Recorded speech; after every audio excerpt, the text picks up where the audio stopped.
आ रहे हैं? Stock strategy पे तो पहला जो पीएसयू स्टॉक है बेल, बीएचईएल बेल, कल रिजल्ट आया, रिजल्ट खराब आया, 305 के आसपास है फ्यूचर। स्टॉक्स में जो बड़ा रेसिस्टर बनेगा 315 के आसपास। स्टॉक्स के लिए जो बड़ा नीचे में सपोर्ट है 292 285, तो ये स्टॉक्स 285 तक के टारगेट दिखा सकते हैं। डेरिवेटिव स्टॉक से अपने रिस्क मैनेजमेंट के हिसाब से आप उसमें शॉर्ट करके अर्न कर सकते हो। सेकंड जो मेरा लॉन्ग ट्रेड है, काफी टाइम गिरने के बाद, कंसोलिडेशन करने के बाद अभी स्टॉक्स एक लेवल पे आया है। स्टॉक्स का नाम है जिल, JEELG एंटरटेनमेंट लिमिटेड। यहाँ पर स्टॉक्स का प्राइस 149.50 149.50 मतलब 150 के आसपास है। स्टॉक्स के लिए जो स्ट्रॉन्ग सपोर्ट है 144 145 के आसपास है। स्टॉक्स के लिए अपर साइड टारगेट बन सकते हैं आपको 155 और 158 तक के आपको टारगेट स्टॉक्स में मिल सकते हैं, क्योंकि काफी कंसोलिडेशन के बाद जैसे जी का रिजल्ट आया उसके बाद उसमें मूवमेंट बनी, तो स्टॉक्स मोमेंटम में मुझे लगता है ये स्टॉक्स अभी एक लेवल पे आ चुका। कोई भी स्टॉक्स, कोई भी निफ्टी या तो कोई भी स्टॉक्स एक जब नीचे उतर जाता है उसके बाद वहाँ कंसोलिडेशन के बाद स्टॉक्स चलना स्टार्ट होता है। तो मुझे लगता है कि स्टॉक्स का भी कंसोलिडेशन टाइम ओवर है। यहाँ से शॉर्ट टर्म के लिए आप बाय कर सकते हो, तो 1 बाय 1 सेल।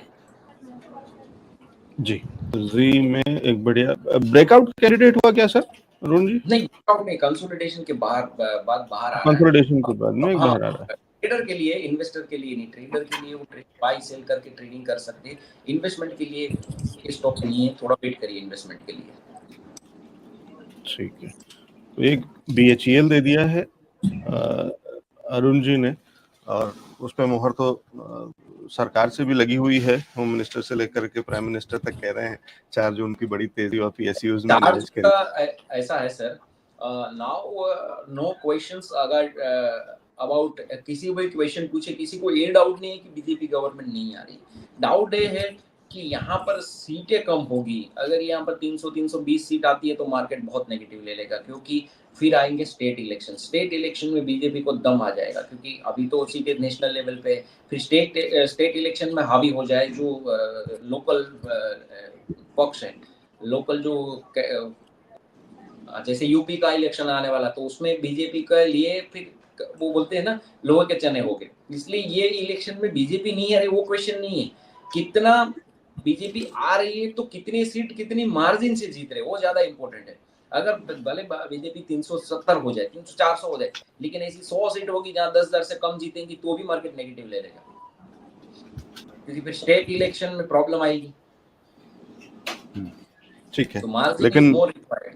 हाँ, तो लेकिन अरुण जी होता क्या है कि जितना मैं कम से कम 7-8 इलेक्शंस कवर कर चुका हूँ, और उसमें ये देखते हैं कि जब ये वाले जो छोटे छोटे संकेत होते हैं ना, तो वहीं से चीजें पे वो डाउट, वरना अभी जब इलेक्शन शुरू नहीं हुआ था या शुरू होने का अनाउंसमेंट जब हुआ था तब तक कोई डाउट नहीं था किसी को भी। तो ये जो अभी आप कह रहे हैं कि अगर कम आती हैं, तो कम आने का कोई वही नहीं था। हम 400 की बात कर रहे थे और उसके ऊपर की भी बात कर रहे थे। और अपने व्यूअर को ये बताना चाहता हूँ कि अगर यहाँ पर बीजेपी नहीं आती, सपोज एग्जांपल लेते, मैं इसमें डाउट नहीं कर रहा, और कांग्रेस आ गई, एनडीए आ गई, अच्छे खासी अगर सीट बन गई 300 से, उनकी सरकार आ गई ना, तो मार्केट डीप मारेगा, डीप मार के मार्केट 27-28 हो जाएगा।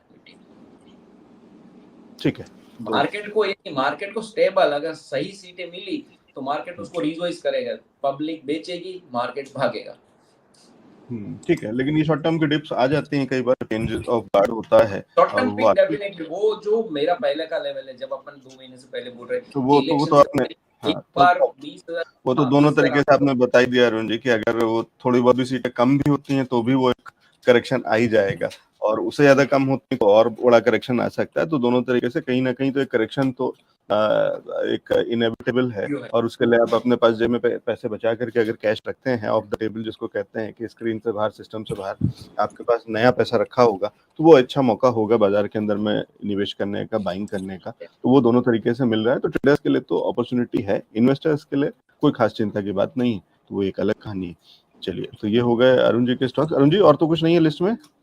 BHEL और BHEL ये फिर डिलीवरी में तो अपना जैसे जियो फाइनेंस है, उसमें हम लोग लॉन्ग है, GICRE में लॉन्ग है। फिर एक छोटा स्टॉक्स डेल्टा कॉर्प में जब 118-120 था, तो मुझे लगा कि बस ये यहाँ पर भी कंसोलिडेशन खत्म हुआ है। इस स्टॉक्स में से GST का इशू था, GST नोटिस है, उसके बाद मुझे लगता है कि जैसे कुछ चेंजेस आएगा तो वहाँ भी कुछ पॉजिटिव निकल के आने वाला है। उसके बिजनेस में कोई प्रॉब्लम नहीं, लेकिन एक जीएसटी का नोटिस के चलते स्टॉक्स गिरा था और उसका वैल्यूएशन अभी मुझे लगता है कि वैल्यूएशन अट्रैक्टिव है, तो 120 के आसपास है स्टॉक्स को आप लॉन्ग कर सकते हैं। मे भी वापस आपको स्टॉक्स में 20-30% का आराम से रिटर्न मिल सकता है।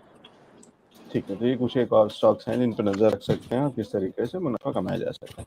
चलिए, तो लेते हैं आपके सवालों के जवाब। सभी दर्शकों को का स्वागत है, नए दर्शक, पुराने दर्शक और नए फॉर्मेट में आप सबका स्वागत है।